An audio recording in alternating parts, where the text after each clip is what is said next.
Our primary long-range interest in Geneva, however, is general and complete disarmament. We will move this year a step toward our ultimate goal, the elimination of all nuclear weapons from this earth.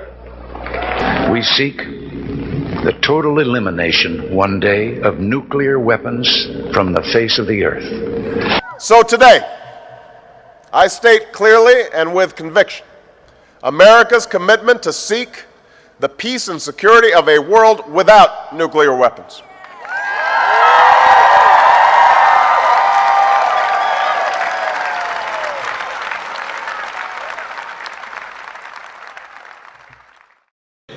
We are living in the 8th year of the atomic age.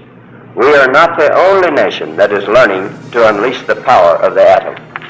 A third world war might dig the grave not only of our communist opponents, but also of our own society, our world as well as theirs.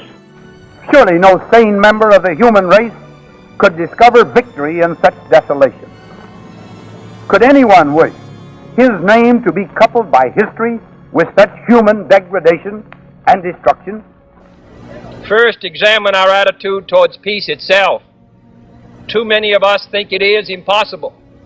Too many think it is unreal. But that is a dangerous, defeatist belief. It leads to the conclusion that war is inevitable, that mankind is doomed, that we are gripped by forces we cannot control. We need not accept that view.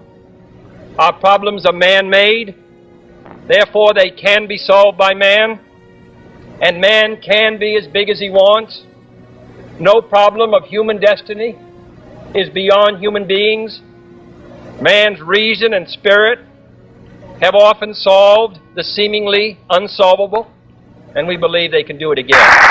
And I would emphasize that is why an important link between Russia and the United States is in our common interest in arms control and in disarmament.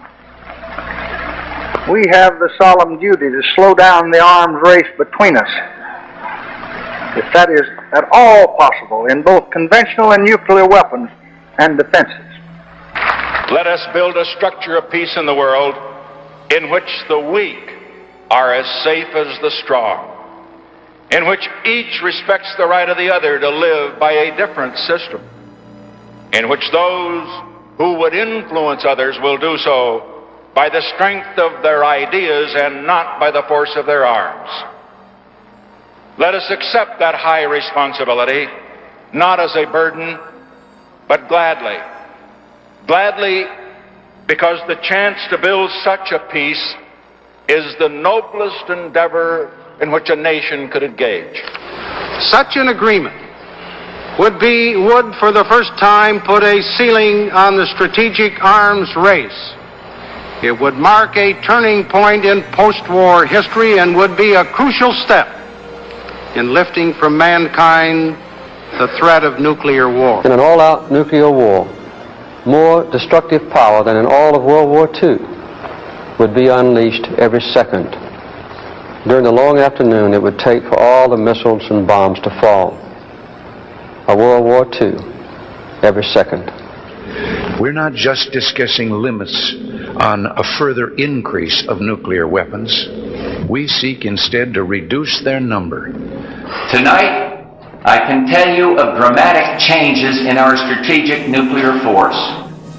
These are actions we are taking on our own because they are the right thing to do.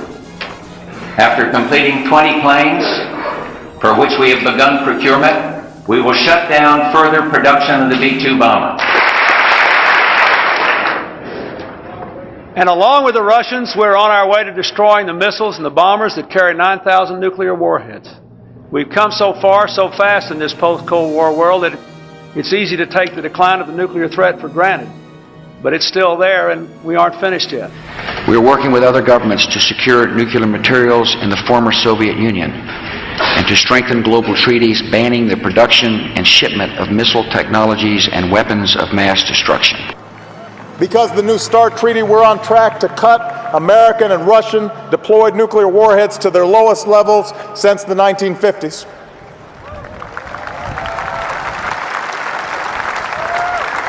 But we have more work to do. We shall be prepared if others wish it. We shall be alert to try to stop it. But we shall also do our part to build a world of peace where the weak are safe and the strong are just. We are not helpless before that task or hopeless of its success. Confident and unafraid, we must labor on, not towards a strategy of annihilation, but towards a strategy of peace. Human destiny will be what we make of it. And here in Prague, let us honor our past by reaching for a better future. Let us bridge our divisions, build upon our hopes, accept our responsibility to leave this world more prosperous and more peaceful than we found it. Together, we can do it. Thank you very much.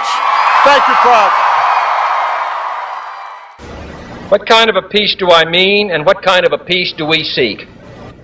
I am talking about genuine peace, the kind of peace that makes life on earth worth living. Not merely peace in our time, but peace in all time.